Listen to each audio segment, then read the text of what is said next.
What's up, guys? This is RovaniTCG, and who are we here with today? We're here with Silverstar Kevin himself with the undefeated Unchained deck profile. I somehow was the only person without a loss that entire day. Everyone was X1 and above me, but undefeated. Let's You take go. those. All right, so you got top eight, sixth place Yes, at the sir. Richmond, Virginia Regional. Yep. Congratulations. So, Kevin, man, you took it home for all of us representing at Dream Wizards. Man. What did you play today? I played Unchained. I had some spicy techs in here that I put in. I've been testing them for like the past few weeks. Shout out to my boy Julius. He helped me test out half of this, and it helped. Literally everything he said came true. I can't thank him enough. Like, shout out to the boys at Dream. I'm gonna save that till the end. But yeah, no, this deck I think was like the best choice for it.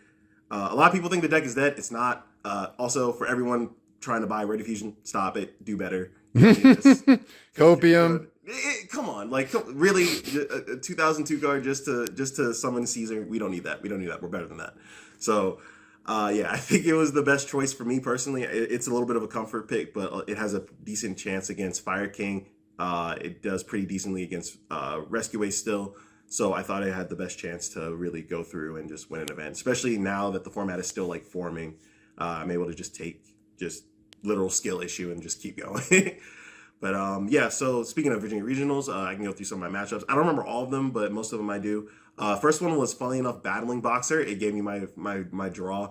Dude was super cool. It's a weird matchup. The people forget Dempsey has an actual effect to stop targeting Battling Boxer cards, so that made the entire thing difficult. Even when I had non-targeting pops, it was just really difficult to get through. I don't remember my second round super well. I'm still trying to formulate it. I had Ignister at one point. That was a weird one. I'm not gonna lie. Dude was good. I had to keep making Underworld Goddess to just clear the board. I had to play my boy Brandon. Literally, I had to ride with, and he called me trash on the way back home. But I said I deserved my win, so that was good. He was playing PK Orcus. That deck is like really hard to actually beat. The Horse Engine is super good at just dealing with the board. PK is just almost infinite, just recursion on just getting bodies and just swinging in. Phantom. Fogblade specifically is a very, very interesting card to deal with. After that, It was PK Horus Adventure, right? Yeah. Okay. The adventure stuff he didn't get to see that much during that game, so it was basically just the PK and horror stuff I had to play against. But the adventure stuff would have been like super difficult to deal with because the Draco back is the easy bounce. The token itself I can't do much with until I'd like destroy it. I can't really do that much because I have to deal with specifically effect monsters.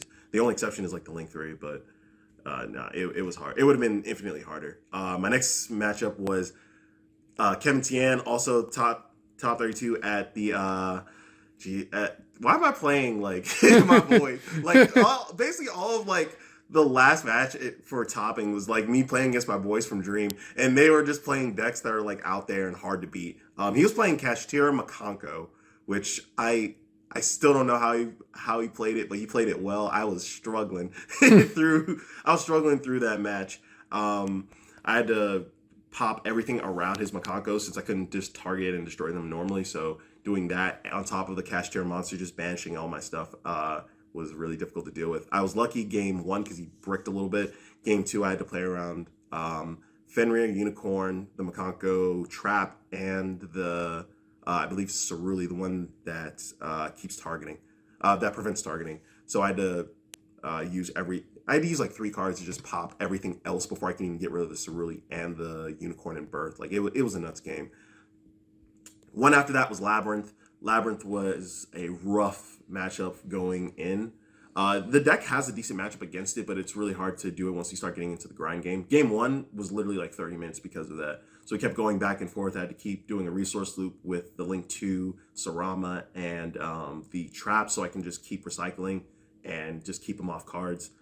Game two, he unfortunately eradicated me. Can't do much.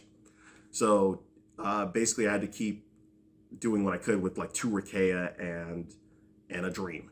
And a Dream. And we were able to eke it out, but he gave us our second draw, which is why we're undefeated. We didn't lose, but we still have our 2 draws. Last game was against Fire Kings. It was nowhere near a sweep, but it was really, really quick for game 2.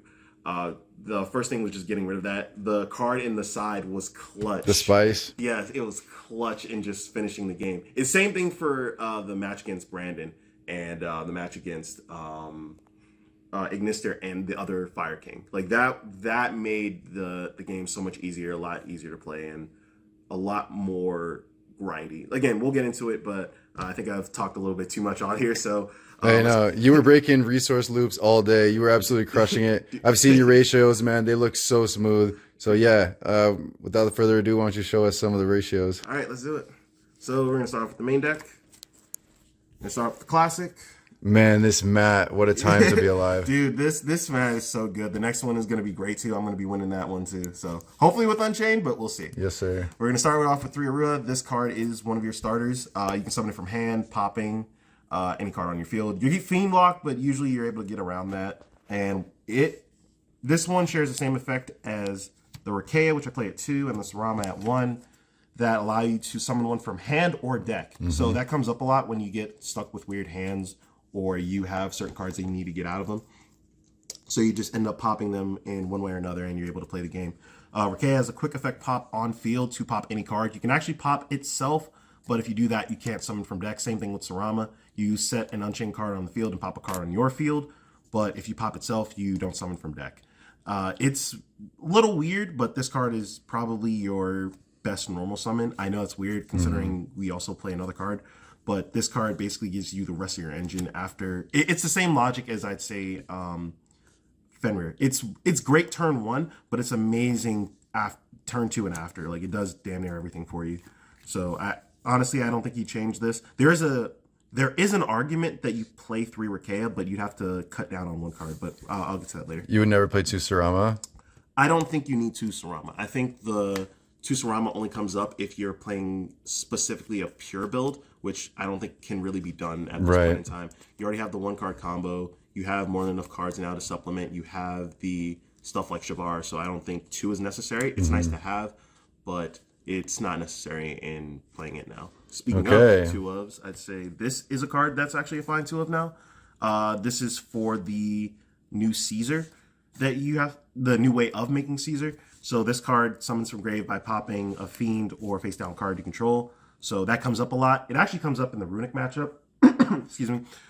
Because what you can do to avoid certain cards is that you can set them and then just start popping. That way you can avoid other cards. Same thing happens with Sarama too. There are times where you can have a card set, keep it set, and pop another card. That way you can just start calming off and doing other things.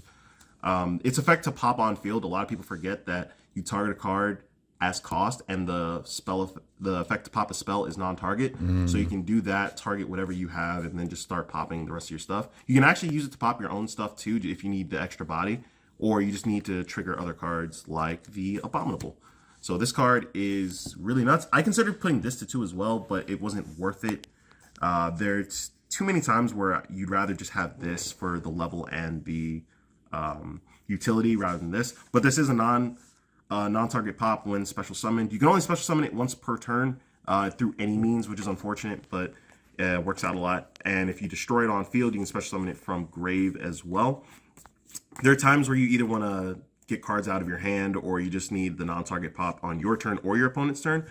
This card was really clutch, especially against PK, where I can just summon it from grave. It's a 3k body, so if I'm against a horse engine, I can just pop the Sark, pop whatever, and then this guy just is still a 3k body that they have to deal with. So I think it's really good. There is an argument to play 2, but I don't think you need any more than that.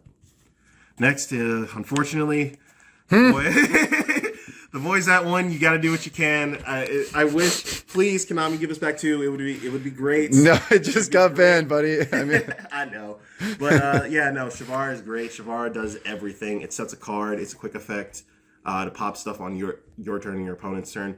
This card, ironically, was probably the one I used the least in this tournament.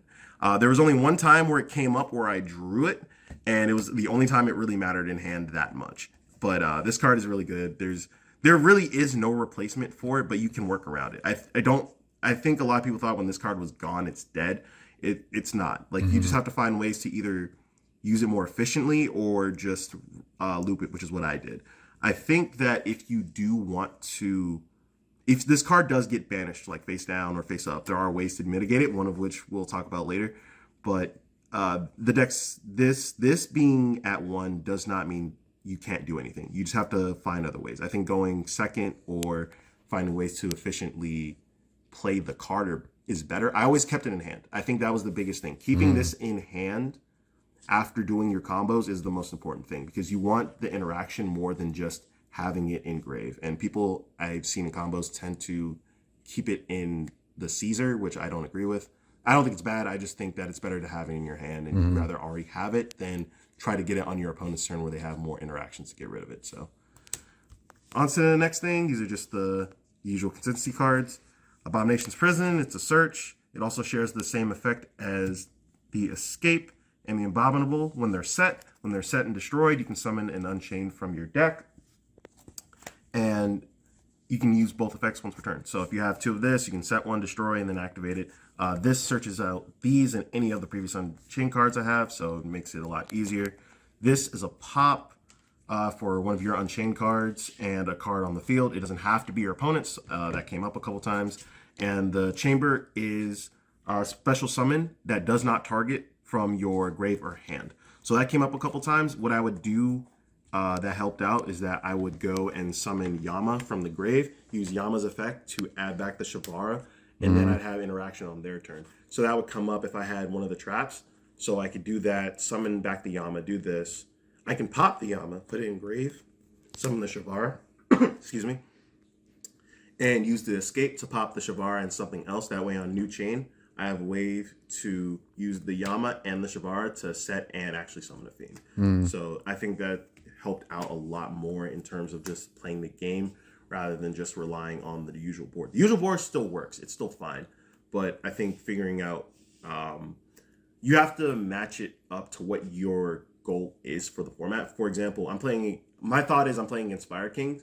So Caesar is obviously still a great card, but there are times where I would leave 1 or 2 of the traps and 1 Unchained, because I think that's better in keeping up the loop or just grinding it out. Because if you still have a Yama in your extra deck, because I'm not playing 3, spoiler alert, it just makes it better for just getting into late game, because now you have more options. You're able to just keep looping through, and you're able to give your opponent a harder time in just playing around, because now they have to deal with everything else. So how many mirrors did you play? I played none, which is the surprising part. I thought there'd be at least one. I don't think there was any other Unchained player besides the one that I knew. So we never ended up playing. He was at top tables too, but he unfortunately, I don't think he got the top this time. So yeah, the way you were looping your resources, like you were describing, was like I think one of the strong points of why you did so well, because your resource management was absolutely on point, and you were, like you were saying, breaking the other resource loops. I mean, that's Yu-Gi-Oh, but it was nice to see you do it so seamlessly. Yeah, it was difficult. Like I might make it sound like easy, but a lot of it came from experience and practice. But like I said, Julius helped me out a lot, and he was playing. We literally spent days over and over just going over Fire King, how it works and how this deck works. And it came to the point where I realized you don't need a lot to outlast Fire King with this deck, because your cards are inherently a threat. That's why I also liked Rakea too. Just having Rakea as a normal summon and having the ability to pop, your opponent has to do something. And if they start popping your stuff, you now have the option to summon whatever to keep your plays going, and also just start basically breaking their board. And you do it bit by bit. There were times I never destroyed Island. I never had to, because I could just do everything else, or I can just OTK. There was no need for me to focus.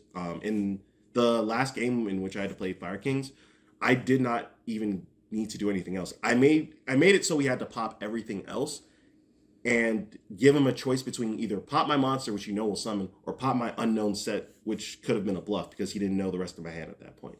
So I had to create decision trees and create scenarios that force them into bad decisions. And I think that's one of the strengths of this deck at the end of the day.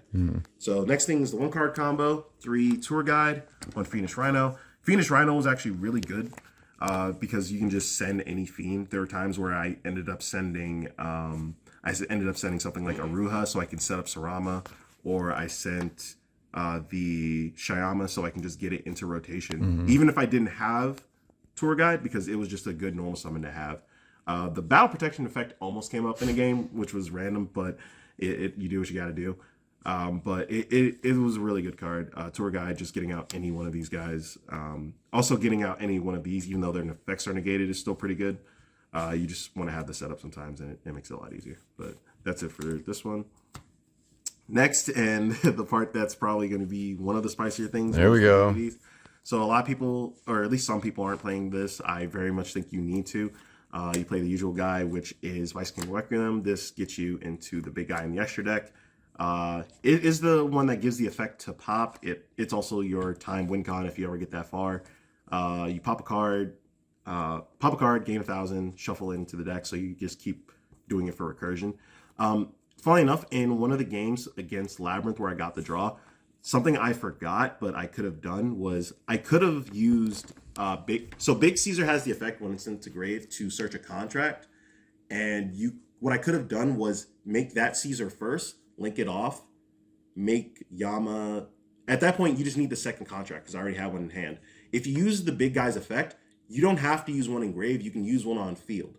So that allows you to dodge certain cards. If you think they have Imperm, it's way better because you can do that. Sorry, not Imperm. If you think they have Crow, you can do that so you can dodge Crow, and it allows you to just do the rest of your combo or just do the damage. So that came up. And now for one of the spicier cards. Again, thank you, Julius, for reminding me this card. It says DD Griffin. DD Griffin was so funny, and it came up so many times. I know that feels weird to say, but it came up because of this was a common scenario I kept running into where I would have both of these guys. And, a contract in this, and you can't search anymore, so it was basically useless. So what I decided was I needed something that allows me to either extend or basically bait out everything else. So I decided to add Griffin. Griffin doesn't just act as bait. It's useful in every aspect. So the fact it's like a rank, like not a rank one, but a scale one comes up because you can actually unironically pen 3. Like you can pendulum summon your Unchained cards or just your other level 3s to start doing other plays. It came up against I'm surprised I didn't mention this. A pendulum player. Oh my I gosh. ended up playing Pendulum Magician. So you almost pendulum summoned against Pen Magician. Against a Pendulum Magician. Yeah. No, because I had this and I had the Dark Contract and I searched. He didn't negate. He had a negate, but he didn't. I baited out 2 to 3 of his negates by this point, and he had 1 left. So I searched the Griffin. I scale the Requiem.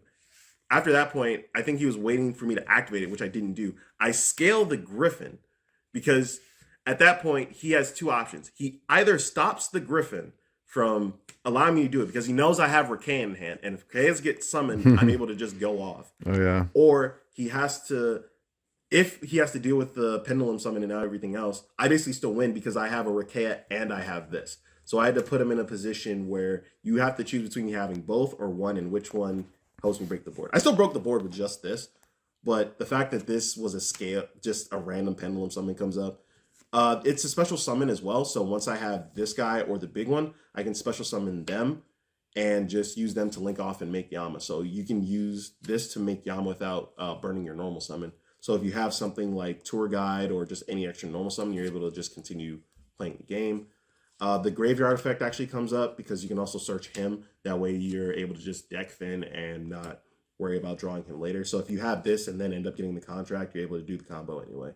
There is an argument for me to play another target because if for some reason I play more of it, I might. I've been considering it. But if there is a reason where I do, I can start playing Headhunt, because it's searchable by this card as well, and there are ways to summon it from the grave, and if I play another one, I can pen summon it.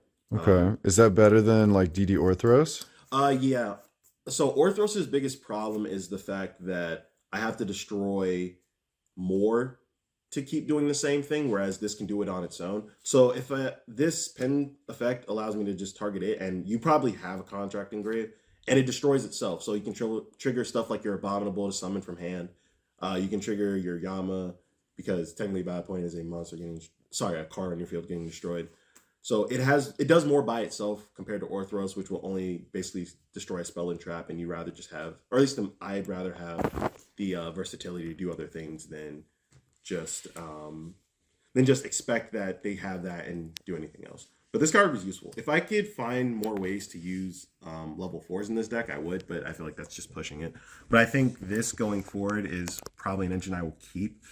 There are times where obviously D Griffin isn't the greatest or it's like not the best in hand, but I do think that this card is really good. It got me games and won me. It won me like 3-4 games on its own, and I cannot stress the random fact that you can actually pen summon. Like the fact that actually came up, and I could just being able to just unironically pen summon Rakea and any of them is just good. It's just good. Okay, that's pretty spicy. Yeah. What else you got for us? The rest of this is relatively standard, but this is the hand trap lineup: 3 Ash, 3 Imperm, 3 Droll, and 2 Nib. So the theory on this was basically these are mandatory. Negate stuff that deals with the deck. Imperm is good and also keeps you from playing into tactics and other stuff like that. Droll was probably one of the bigger things I ended up putting in main. This almost wasn't in main. And it almost wasn't at 3 in main as well. But with decks like Fire King running around, stuff like Pendulums, Manadium, though I was really afraid of Manadium because this deck has a really hard time just playing into those kinds of boards despite having the ability to just play through a lot. And you didn't face anyone in the end, right? No, luckily I did not. I think the closest I got to that was basically the Pendulum board, which was like pretty similar. But I had more than enough to deal with it by that point. And okay. Droll helped with that too. So would you play the Droll and Nib ratio again, you think? I think this is actually, going forward, I'll stick with this ratio. I think Nib does not need to be at 3. This isn't a format for it. Even with the Populace and other stuff coming out, because you still need some combination of 2 of these to really play. And Droll is just better right now because a lot of the time they're going to be searching to do whatever they need to do. And Nib, for as good as it is, you still need more to deal with it. Again, a lot of decks can either play under it or they don't need to really care about it. So there's no point in like increasing the ratio for it or doing anything. You want the hand traps in combination like a lot of times. Yeah, you want more of your engine. You want more of this rather than this. Gotcha. So you want to make sure that you have consistency, especially now that you lack Shavara. So you still want to have enough to see him, but you don't want to push how many you actually have to make sure that you can play, because you're playing off 2-card combos. Yeah. As instead of relying on just the tour guide as a normal summon, so you want to make sure that you have enough. Speaking of, I didn't really speak on it, but there is a theory I've been testing. It's half and half at this point, where you play 2 tour guide and 3 Rakea for the fact that you'd rather just focus on the 2-card combo. If they ask you, you still have Rakea, which is a little bit better than just having a tour guide on field.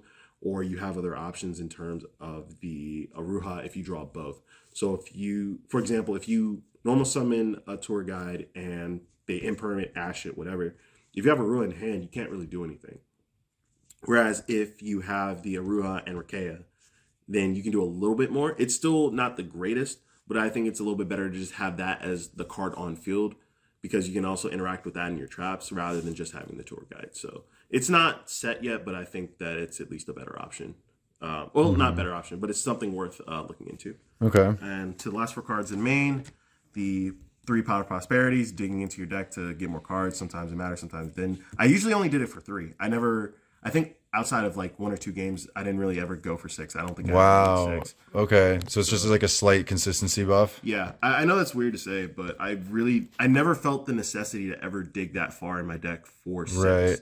Because most of the time I can either play well enough with what I have to keep going, or the cards were just not needed. This was sometime a bluff, so I'd set it and just attempt to do that, knowing that they negate. So I'd have this activated and then keep going. I mean, you're here to hear now. Just set the process as a bluff. That's how good it is. I've done it, but I would only do it in confidence. Don't. You can't hesitate and do it. No, because 100%. Yeah. You can't hesitate and do it, or you're gonna screw yourself. But yeah. And last one is Foolish Burial. Okay. Foolish Burial was the first card when Chayama got limited that I think needs to go in. Like without a doubt, I think if you're not playing this, you're probably you're gonna lose out on consistency. This allows you to dump whatever you need, literally whatever monster you need. If you need to dump something for Sarama, it's fine. So the obvious ones you're going to be dumping are the Phoenix Rhino Warrior, or Shayama, because Shavara Shavara got limited. Yeah. So you have any option of doing that and just keep playing the game or extension. And I think if I think it's the best option because this is now at 1. There are times where I actually did dump this just so I can summon it from grave, so I can search the other dude, and it comes up a couple times when you just want to do that going second. But it's not the greatest thing, but I think just having Foolish as an option to keep going and doing stuff, especially when you have Yama to summon from grave, I think it's just invaluable. I think this is just worth playing. Yeah, I think it benefited you a lot that you like really leaned into playing Engine. Like you were saying, you leaned into the fact that it's like a 2-card combo deck. So you like made sure your Engine stayed consistent. Yeah. So that you could play at a regional. I mean, of course, 14 hand traps, but you made sure you could play, which is like really so important. A lot of players neglect that, don't you think? Yeah, I think a lot of people just are focused on the end board a lot of the time, which isn't wrong. I think it's still something you need to keep, but making sure that you're able to just play out your games with proper extension is better. Like I said, I played, actually, you saw it because you saw those matches. Most of my games, I never saw the hand traps or most of the stuff. I saw Engine. So I was able to play through most of my games with Engine, and the few times that I didn't, they were basically just helping me get to the end of the game quicker. And I think Foolish Burial, when I saw it, was just nuts. Like, there was never a time where this was either dead or just not useful. And there's always something that you can just leverage. And Foolish Burial is just the best card to do it. For 42 total. Okay. I could have done 40. Realistically, if you want to, because again, this was just personal options. You can take out the Griffin, and you can take out a Droll or another bit of the hand trap. Or that's my opinion on it. Everything else, I think. Or like 1 Pros maybe if you're only going for 3, or you still want to see it because like you're missing a little consistency. There are times where I've sided Prosp just because I don't need it that much. Again, that's personal. I'm not saying the card's not good. It's just more of because of how I played, I did not need it that much. Are there, so you play 42, so that helps with like side space, but is there any matchup that like you really have to see certain cards you would consider maybe like going down more? Or I know you haven't showed the side yet, but just asking. No, it's a good question. There's very few, like it's just a generally good consistency card. So again, Fire Kings, I think it has a decent matchup against, which is one of the top decks. I'd say, actually no, let me take that back. I'd say if you're playing specifically against combo decks, you kind of need it, because a lot of the time you need multiple cards to get through the board. If I was playing more board breakers, I definitely would want to push seeing that.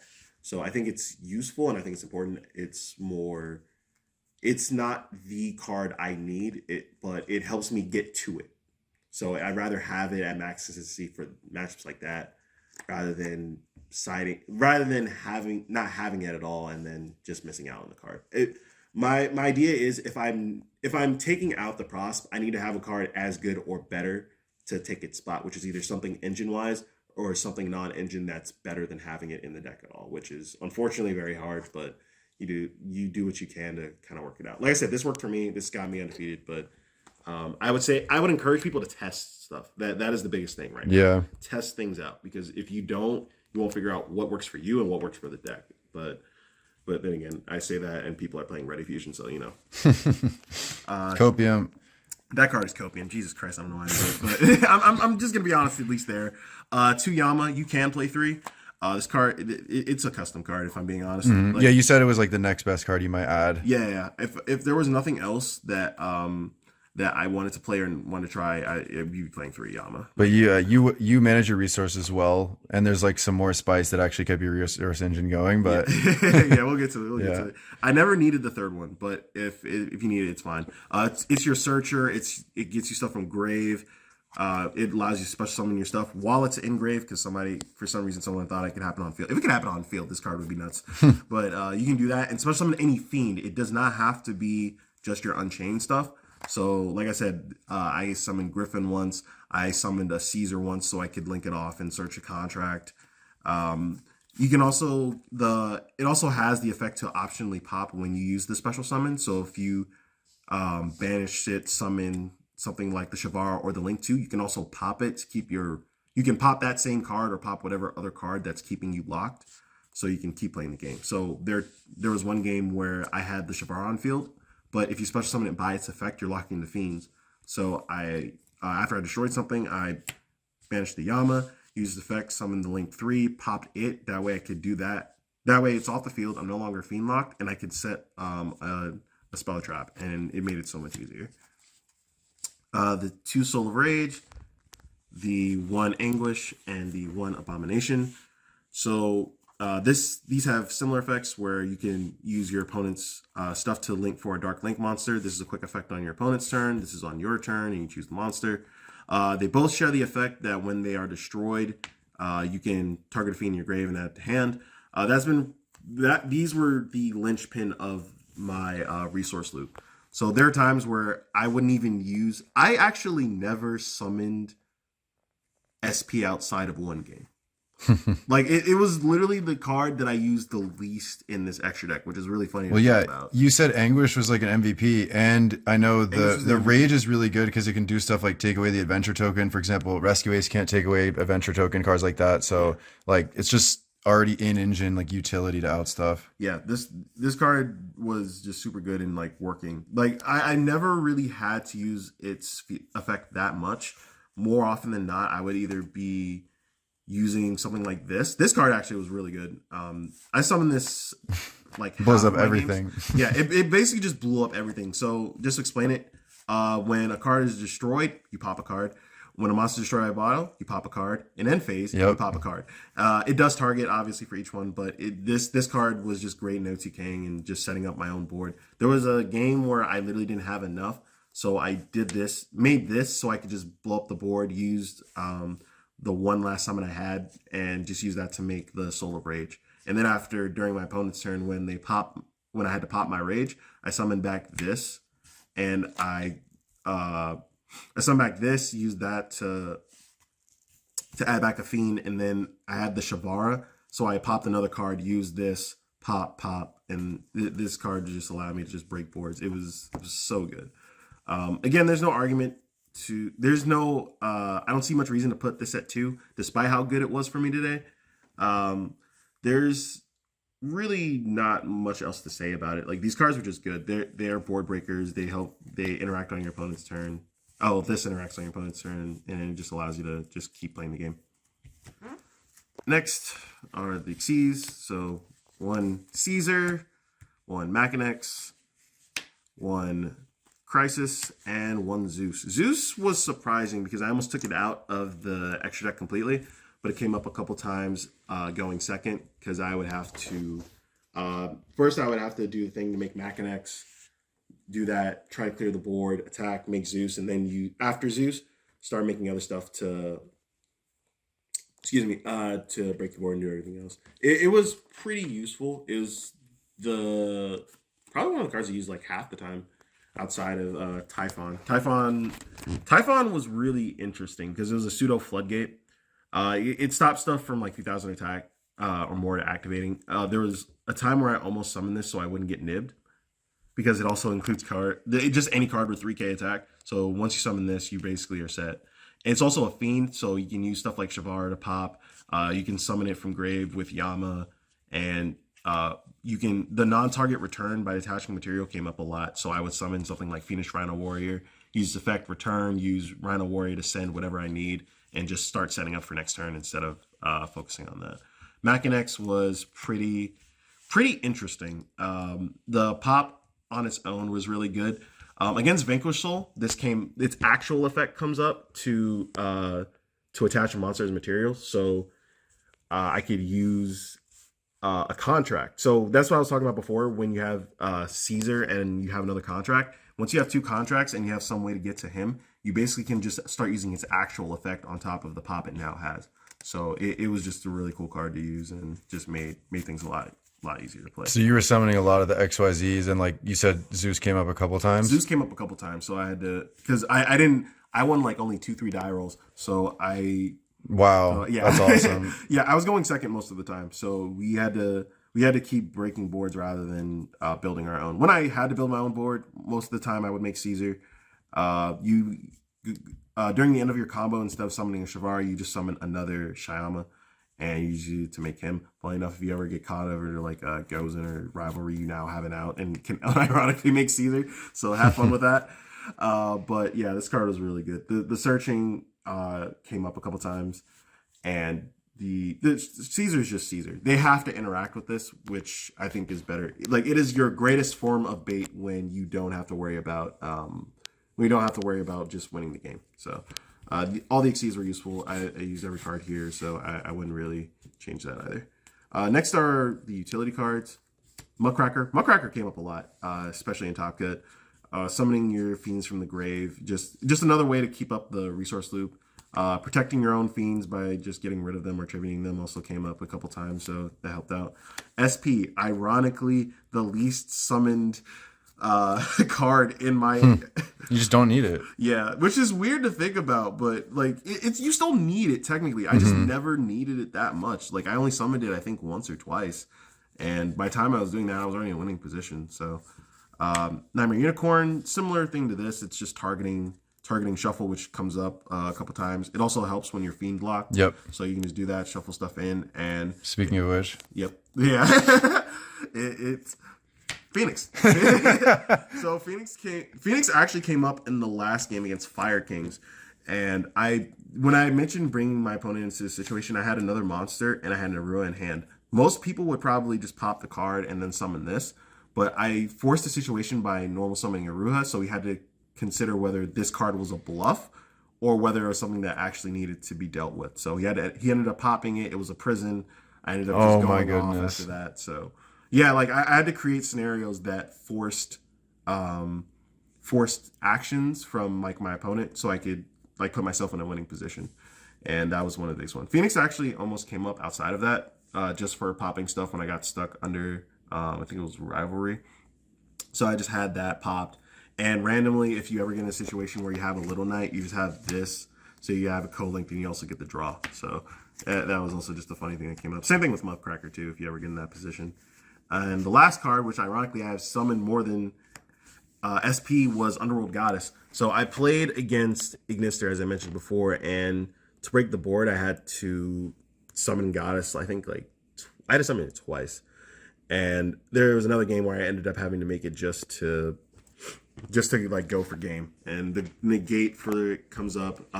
It negates cards on field. It keeps graveyard stuff from coming up, and especially with decks like Orcust and stuff with Horus running around, I think this card is just nuts. Yeah, it breaks a lot of unbreakable stuff. Like you were saying, you beat Ignister with it, and then I know there's crazy decks like the Chaos Angel, Cheng Ying, Lock, things like that. Yeah, this basically just helps like negate the board, break it, and you have the rest. By the time you make this, you actually have a Yama engrave.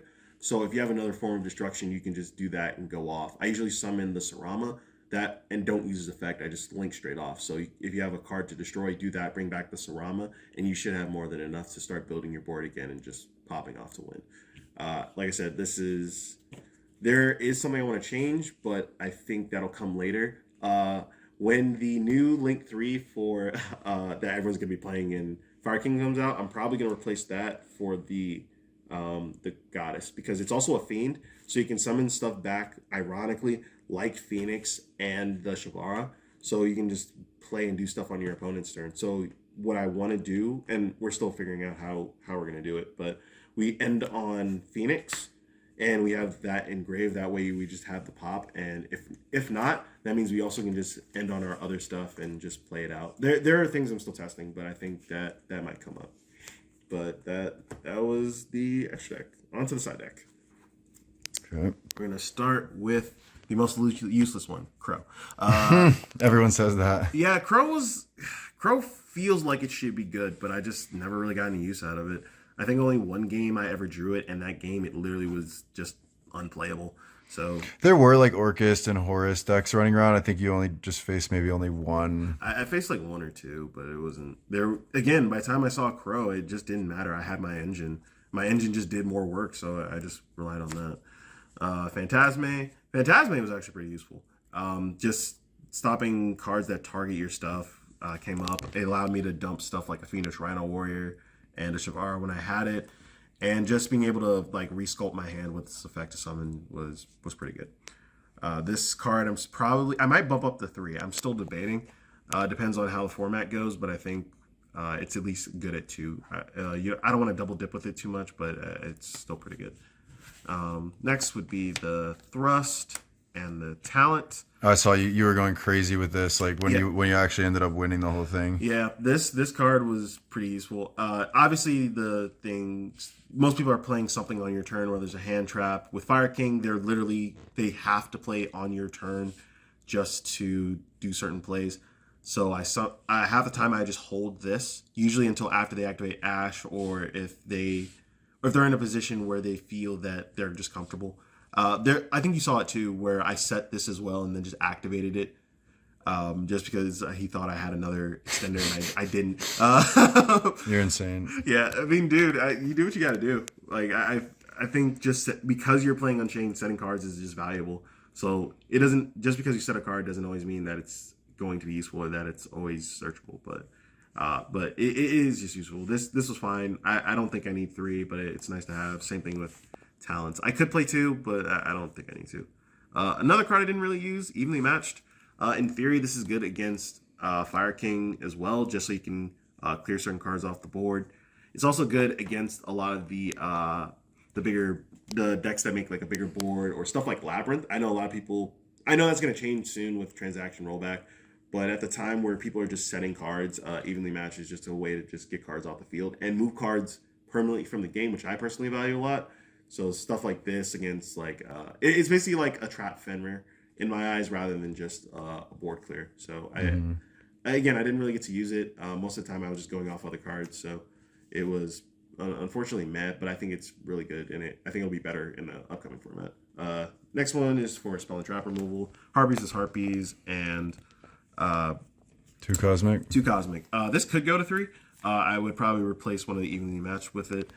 The Cyclone came up a couple times, again, against Fire King and Labyrinth, so I was able to just get stuff off the field, banish. Banishing the Big Welcome is just really good, even after you activate it, so you can just make sure that they don't get making sure they don't get the bounce for your cards is actually pretty useful, because it's the same way that I use stuff to interact and force things out. Having that be a random bounce when you want to pop your own stuff actually keeps some of your stuff from like triggering. So it came up a lot. It kept me from dying a couple times. There was a game where I think I ended up on exactly 100 life points because I had to take damage and use this just to make sure that I kept myself in the game. And finally, for one of the spicier cards that I'm putting to 3, Dark World Puppetry. This card won me games. This is so good. This is what DD Crow wishes it could be. So to explain it a little bit, if you've never seen it, you target up to 3 cards in either graveyard, banish them, and you discard a fiend from your hand. It has a graveyard effect where you can banish it from your graveyard to add a fiend from your banish back to grave, and you discard a fiend.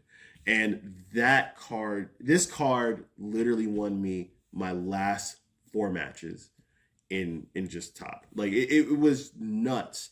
This card against Fire King, you just use it in draw phase, get rid of their standby phase effects and the Garunics. When I was playing against Brandon, who was playing PK, I banished his Phantom Knights from the grave during my turn. That way he couldn't summon them off a Fog Blade. Against it wasn't Horse, it was Rescue Ace. I banished their stuff, so they have to. I banished their monsters and I banished their stuff, so they couldn't just like summon stuff normally. Like this card did so much. And it also helped me dodge, I forgot which card it was that banished. But because I can banish my own fiends, I can just banish my Shyama, let this hit grave, use the same effect to add it back to hand, either keep it in hand or just send it again if I haven't used the effect. That way I can just set and just keep going. Like this card was so good. Again, I was considering being a Mad Lad and playing Dark World Dark Corridor, so I can just like search it, but I feel like that's going too far even for me. Now that's cope, but this card was so good. This card is going to be good now. I think it's going to be great in the next format. Yeah, when you told me the effect, I did not think it was real. Like a triple DD Crow, and like it just loops your resources from banish. This is unreal. God, the fact that this was a quick play is just nuts. And just getting back your banished fiends, especially something like, again, I wish you could get back Yama. If you get back Yama, this card would instantly just be in main for me. But it still helped me get back stuff like Shavar and Shyama, helped me get back any other fiends that they banished or thought they'd be out the game, so I could just keep playing.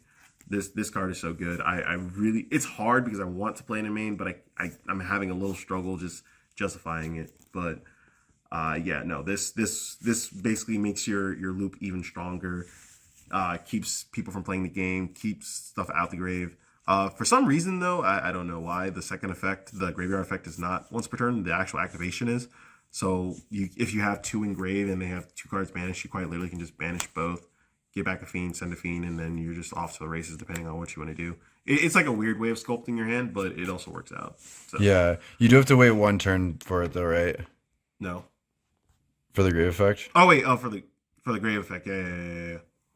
But I mean, that's still obviously that's good. I mean, it's a quick play, so Yeah. like, you're gonna cycle it. Yeah, it's just always good. But that's cool. I didn't know you could do the banish effect at the same turn. That's pretty No, cool. no. That was I misspoke on that one. No, I'm saying No, the no, secondary effect. Yeah. Yeah, sorry. I mean, like The secondary effect, return from banish. Yeah. That one is not. That one's not once per turn. So if you have both, you can do both if they weren't set there that turn. So yeah. Sweet. So yeah, just to explain it, because I've done it a couple times and I think it's pretty useful. I'm going to explain a quick OTK that you can do with a Ruha, a Trap, and any other blank. It doesn't really matter. You just need something to discard. There are other ways of doing it, but this is just the one that comes up easiest. So you set it, destroy, special, and then use the effect to special summon the Rakea. That's all you need. All you need is these 2 and the blank. So you go to battle phase, swing 15, 15. Still in battle phase, you use Rikaea's quick effect, targeting this to pop. You use the effect to summon. So you special summon the Abominable Unchained Soul. You use it, use its effect, discard this, pop the Rikaea. Summon the Shyama if you're worried about it, or you summon the Shavara if you think for some reason that you're not killing your opponent. But what I just showed you was exact game for 8K. So you don't need to worry about it, but on the off chance for some reason you miss off, you just link these 2. You make Yama, and then you literally just do the rest of your combo. You still have the other trap, you still have everything else. And again, like you noticed, you did not use your normal summon. So you do that, search the Sarama, normal summon, pop. Like you literally still have your full combo and you're fine. So I want to show up that one. And I also want to explain a little bit more what I meant referring to this. So like I said, there are hands where you get contract in this. And I wanted to alleviate that at least somewhat so you can actually play the game. So if you have this or you have Griffin, similar things happen. So use contract, search Griffin. You scale the DDD, use its effect, targeting this to destroy. You special summon it. You use this to make Machinex. What I did one game is I used him to set a trap, use this to attempt to pop it so I could bait it out, do that. After that, you use its effect to special summon. It's not an inherent summon, you have to activate it to special, so you do that. You link these 2, you go to the extra deck, this goes grave. For the Yama, again, you haven't used your normal summon, you still have everything else, and you can just keep playing the game if you need to. Also, if you don't know this, because these are pendulums and they're here, if you have something like Prosperity, these 2 are just gone, so you can just use these 2 and you can keep more of your extra deck to play the game.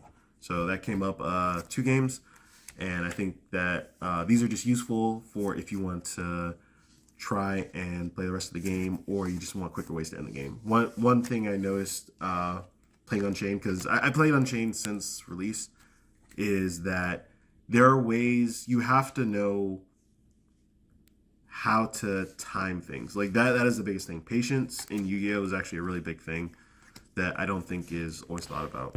So I think this deck, despite how obviously you have stuff like Caesar, how you want to go out and just pop, like you actually do need to know, you need to leverage your patience to try and to win your games. So I think as much as you have cards that are powerful like SP, I know you have cards like this, which break boards, Yama, which is a custom card, but you really need to leverage playing the game well. This deck, despite how it's weakened, despite how it may not be perfect, the biggest thing, at least in my opinion, is that you need to work on just skill. I'm not the best Unchained player, I'm not saying that, but I do genuinely think that this deck isn't dead, and I've proved it. So.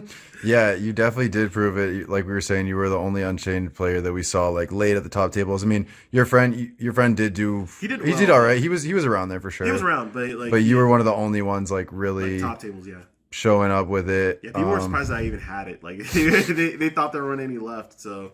But like I'm alive. I'm here. I'm kicking. And we can cut this out. But is this your first regional top 8? That is. Yeah. Yes, it is. It was my first. I've like topped a couple, but this is my first one where like I actually got like top 8, and this is the. And you went undefeated 702 in a proper 9-round regional. Yeah, like it was rough. Like it was rough, but we got there. I got the mat. I got this, and yeah, it's a beautiful mat. Hopefully we can. Our goal is to do this at Philly. Maybe we're playing Unchained, maybe we're not, but we're gonna see. We'll have to see. All right, any last shout outs? All right. Again, shout out to my boy Julius. Shout out to my boy Lucas. Yes, sir. RovaniTCG. Like, of course. Wouldn't be here without you, man. Likewise. No, wouldn't be here without you. My boys Dream, Jose. If I go through everybody, it's going to take forever. Y'all know who you are. Jose, everybody. Yeah, Team Beige too. So Javi, Tim, y'all help me testing, Kevin. God, there's who else? but seriously though, unironically, thanks to my opponents because I learned a lot from y'all. Y'all great people. Had an amazing time. Y'all made regionals a lot easier, and just shout out to everybody. Like I had a great time, and hopefully we can keep this up. Good man. All right, congratulations. Appreciate Great it. stuff. See you next time. See you.